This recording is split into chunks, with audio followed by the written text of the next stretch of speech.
ദീപ്തി നിഷേധിക്കാണല്ലോ അന്ന് ഈ പറഞ്ഞ വോട്ട് ചെയ്ത ദൃശ്യങ്ങൾ അത് നിഷേധിക്കാൻ പുറത്തുവിടാതെ. താങ്കളുടെ ചാനല് ഒരു രാത്രി നടക്കുന്ന ഒരു നിങ്ങളുടെ എൻകൗണ്ടറാണ്. ആ പ്രോഗ്രാമിൽ ഞാൻ ലൈവിൽ ദീപ്തി മെരീസ് ലൈവിൽ വന്നിട്ട് നിഷേധിക്കട്ടെ? നിഷേധിച്ചാൽ ഇപ്പം പരസ്പരം ഞങ്ങൾ കണ്ടുമുട്ടിയല്ല സംസാരിക്കുന്നത്. ഇപ്പം അദ്ദേഹം പറഞ്ഞെന്ന് പറഞ്ഞാൽ ഞാൻ കണ്ടിട്ടില്ല അദ്ദേഹം, ഞാൻ വേറൊരു സ്ഥലം. ഒരു ഫേസ് ടു ഫേസ് ഡിബേറ്റ് വരട്ടെ. അവിടെ നിഷേധിക്കുകയാണെങ്കിൽ ദൃശ്യങ്ങൾ പുറത്തു വിടേണ്ടി വരും. നിഷേധിക്കാൻ പറ്റൂലല്ലോ, യാഥാർത്ഥ്യങ്ങൾ എങ്ങനെ നിഷേധിക്കണത്? ഞാൻ ഒരു കമൻറ്റും ദീപ്തി മേരി വർഗീസിനെ കുറിച്ച് പറഞ്ഞിട്ടില്ല. പത്മജ വേണുഗോപാൽ ഇഷ്യൂ മാത്രമേ നമ്മൾ സംസാരിച്ചുള്ളൂ. ദീപ്തി മേരി വർഗീസ് സെൽഫ് ഗോൾ അടിച്ചാണ് ഈ കുഴപ്പത്തിൽ ചാടിയത്, സംശയമില്ലല്ലോ. നിങ്ങൾ അങ്ങനെ ചെയ്യും. നിങ്ങളുടെ എൻകൗണ്ടർ അല്ലേ 8 to 9 7 to 9 7 to 8 നടക്കുന്നതിനകത്ത് Deepthi Mary വർഗീസിനെ അന്വേഷിക്കും. മാഡം ദീപ്തി മേരി വർഗീസ് പറയട്ടെ ഈ പറഞ്ഞതെല്ലാം അടിസ്ഥാനരഹിതമാണ്. അപ്പോൾ ഞാൻ പ്രൂവ് ചെയ്യും. അവർ പക്ഷേ പ്രതികരണത്തിൽ കൃത്യമായി നിഷേധിക്കുന്നു, അങ്ങനെ സംഭവമില്ല, താങ്കൾക്കെതിരെ ആരോപണങ്ങൾ ഉന്നയിക്കുകയും ചെയ്യുന്നത്. അല്ല, എന്നാൽ ഒരു കാര്യം ചെയ്യട്ടെ, എനിക്ക് അതല്ല ഞാൻ പറഞ്ഞത്. അങ്ങനെ പരസ്പരം മറ്റ് രണ്ട് ധ്രുവങ്ങളിലിരുന്നതിന് ഭേദം ഒരു പ്ലാറ്റ്ഫോമിൽ കൊണ്ടുപോകാം. അവർ തയ്യാറാണെങ്കിൽ വരട്ടെ, ഞാൻ തയ്യാറാണ്. ഒരു പരസ്യ സംവാദം, debate, yes, I am ready.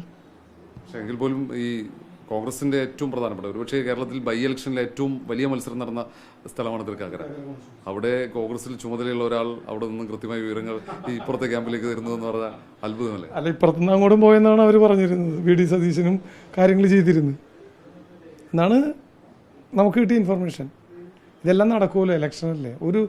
അതായത് കേരളത്തിലെ ഏറ്റവും പ്രസ്റ്റീജിയസ് മത്സരം നടന്ന ഒരു കോൺസ്റ്റിറ്റ്യുവൻസിയാണ് തൃക്കാക്കര ബൈ ഇലക്ഷൻ. വേറെ ഇവിടെ അത്രയും ഗൗരവം ഉണ്ടായിരുന്നില്ല. ഇതിനൊപ്പം വിവരങ്ങൾ ചോർത്തിയതിനൊപ്പം അവിടെ നിന്നും വോട്ട് ഇന്ന സ്ഥലങ്ങളിൽ ബന്ധപ്പെട്ടാൽ അവിടെ നിന്നും വോട്ട് ചോർത്തി അല്ലെങ്കിൽ വോട്ട് തിരിച്ചു ലഭിക്കാൻ LDFന് അനുകൂലമായി മാറ്റിയെടുക്കാൻ സാധിക്കുമെന്ന തരത്തിൽ സൂചന. അങ്ങനെ കിട്ടൂല. അത്യാവശ്യം ഇവരുടെ നീക്കങ്ങൾ എന്തൊക്കെയാണ്, LDFൽ ആരെങ്കിലും മാനേജ് ചെയ്യാൻ ശ്രമിക്കുന്നുണ്ടെന്നല്ല അപ്പുറത്തേക്കുള്ള ഇൻഫർമേഷൻ അപ്പുറത്തേക്ക്. കാരണം ആ ഇലക്ഷന് VT തോമസിൻ്റെ തരംഗം നിൽക്കുകയാണ്. അദ്ദേഹത്തോട് പ്രതിബദ്ധതയുള്ളൊരു കോൺസ്റ്റിറ്റ്യുവൻസി. രണ്ടാമത്തെ കാര്യം 2020 അന്ന് സ്ഥാനാർത്ഥിയെ നിർത്തിയില്ല. 2020 സ്ഥാനാർത്ഥിയുടെ സിറ്റുവേഷൻ മാറിപ്പോയാണ്. അവർ പിടിക്കുന്ന വോട്ടാണെങ്കിൽ പിന്നെ അതാണ് അവിടെ വന്ന അപാകത. 2020 കാൻഡിഡേറ്റ് ഉണ്ടെങ്കിൽ ഒരു റിസ്ക്കും ഇല്ലാതെ തന്നെ LDFന് കടന്നുകൂടായിരുന്നു. ചെറിയ ഭൂരിപക്ഷം അല്ലെങ്കിൽ ഉമാ തോമസിനും വരുള്ളായിരുന്നു. ഈ മൃഗീയ ഭൂരിപക്ഷം വന്നത് 2020 കാൻഡിഡേറ്റ് ഇല്ലാഞ്ഞിട്ടാണ്. അപ്പോൾ ഞാൻ ആ നിലയ്ക്ക് കണക്ക് കൂട്ടിയപ്പോൾ കടന്നു പോകാൻ പ്രയാസം കണ്ട്. പിന്നെ ചെയ്യാവുന്നതെല്ലാം ചെയ്യണ്ടേ? ചെയ്യാവുന്ന നീക്കങ്ങൾ നടന്നു, അത്ര മാത്രമേ ഉള്ളൂ. ഏറ്റവും പ്രധാനപ്പെട്ട രാഷ്ട്രീയ നീക്കങ്ങൾക്കാണ് EPക്കൊപ്പം അന്ന് ശ്രമം നടത്തിയത്. രാഷ്ട്രീയ നീക്കങ്ങളല്ല, ബൈ ഇലക്ഷന് അനുകൂലമാക്കാവുന്ന ചില ഘടകങ്ങൾ. അന്ന് ഞാൻ പറഞ്ഞില്ലേ, KV തോമസ് മാസ്റ്റർ സജീവമായി, Shri MB Muraleedharan UDF കൗൺസിലറും DC സെക്രട്ടറിയും LDFൻ്റെ ഭാഗമായി, അദ്ദേഹം ഇപ്പോൾ കൊച്ചി ദേവസ്വം ബോർഡിലാകുന്നതാണ്. അങ്ങനെ പല കാര്യങ്ങളും നടന്നല്ലോ. പിന്നെ കുറച്ചും കൂടി ഗൗരവത്തോടു കൂടി കൈകാര്യം ചെയ്ത് ഇതെല്ലാം നടക്കും. പിന്നെ ആ ഗൗരവം വരാണ്ടിരുന്നതെന്ന് വെച്ച് കഴിഞ്ഞാൽ ഒരു കാൽക്കുലേഷൻ 2020 കാൻഡിഡേറ്റ് വരാതിരുന്നപ്പോൾ തന്നെ LDFൻ്റെ പരാജയത്തിൻ്റെ കാര്യങ്ങൾ നീങ്ങിയത്. എല്ലാവരും അദ്ദേഹത്തോട് ചോദിച്ച ചോദ്യം ഇതെല്ലാം നന്ദകുമാറിനെ അറിയുമെന്നാണ്. അതറിയില്ലെന്ന് പറഞ്ഞത് അദ്ദേഹം. അത് ശരിയായിരിക്കും, പക്ഷെ എന്നെ അറിയില്ലെന്ന് പറയാൻ പറ്റൂല അദ്ദേഹത്തിന്. ഞങ്ങൾ തമ്മിൽ അറിയാം.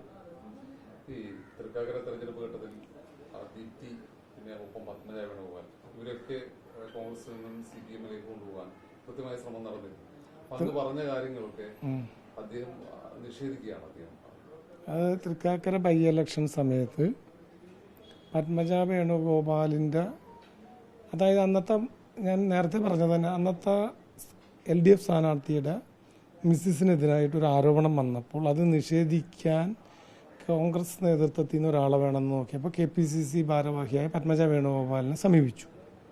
ആ സമീപനമാണ് പത്മജ വേണുഗോപാലിനെ നമ്മൾ LDFൻ്റെ ഭാഗമാക്കാനായിട്ടുള്ള ഡിസ്കഷനിലേക്ക് എത്തിയത്.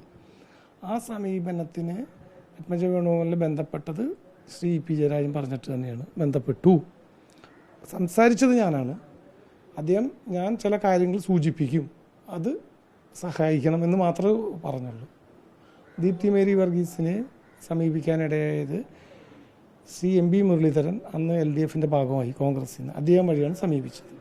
ദീപ്തി മേരി വർഗീസ് പറഞ്ഞ് ഞാനോ മുരളീധരനോ പറഞ്ഞാൽ പോരാ, ഉത്തരവാദിത്തപ്പെട്ട ആരെങ്കിലും വേണം. അന്ന് 2 പേരാണ് ഈ ഇലക്ഷൻ കൺട്രോൾ ചെയ്യണത്, ഒന്ന് EP, ഒന്ന് CM. CM പല ദിവസങ്ങളിലും ക്യാമ്പ് ചെയ്തിരുന്നു, പലരെയും കണ്ടിട്ടുമുണ്ട്. അങ്ങനെ EP ജയരാജനുമായി ദീപ്തി മേരി വർഗീസ് EP ജയരാജനുള്ള സ്ഥലത്ത് നിന്ന് കൂടിക്കാഴ്ച നടത്തുകയാണ് ചെയ്തത്. പക്ഷേ എന്താ ഇപ്പോൾ EP ജയരാജൻ ഇത് നിഷേധിക്കുന്നത്? അതെനിക്കറിയില്ല. ഞാൻ അദ്ദേഹം കൂടി ഒരുമിച്ചാണെങ്കിലല്ലേ ഈ നിഷേധത്തിന് അർത്ഥം വരുള്ളൂ. അദ്ദേഹം ഒരു സ്ഥലത്തിരിക്കണം, ഞാൻ മറ്റൊരു സ്ഥലത്തിരിക്കണം. അദ്ദേഹം ഞാനും കൂടി ഒരുമിച്ചൊരു അവസരം വന്നാലല്ലേ പറ്റുള്ളൂ. പിന്നെ പൊളിറ്റിക്സ് അല്ലേ, 2 വർഷം കഴിഞ്ഞ സംഭവമാണല്ലോ, അതുകൊണ്ടായിരിക്കും അദ്ദേഹം നിഷേധിച്ചത്. ഇത് രണ്ടും കണ്ടു എന്നുള്ളതും അദ്ദേഹം ബന്ധപ്പെട്ടെന്നുള്ളതും ഒരു നിഷേധിക്കാൻ പറ്റാത്ത കാര്യങ്ങളാണ്. കോൺഗ്രസിലെ മറ്റേതെങ്കിലും നേതാക്കളെ CPM-ലേക്ക് എത്തിക്കാൻ ചുമതല ഏൽപ്പിച്ചിരുന്നു? ചുമതലയൊന്നും വന്നതല്ല ഇത്. ഈ തൃക്കാക്കര നിയോജകമണ്ഡലം ഞാൻ താമസിക്കുന്ന നിയോജകമണ്ഡലമാണ്. അവിടെ PT തോമസിൻ്റെ മരണത്തിന് ശേഷം അദ്ദേഹത്തിൻ്റെ വൈഫും LDF കാൻഡിഡേറ്റും തമ്മിലുള്ള മത്സരം തന്നെ. അപ്പോൾ ഇത് പ്രസ്റ്റീജായിരുന്നു ഈ സീറ്റ് ജയിക്കണമെന്ന്. പക്ഷേ 25,000 വോട്ടോളം തോറ്റുപോയി.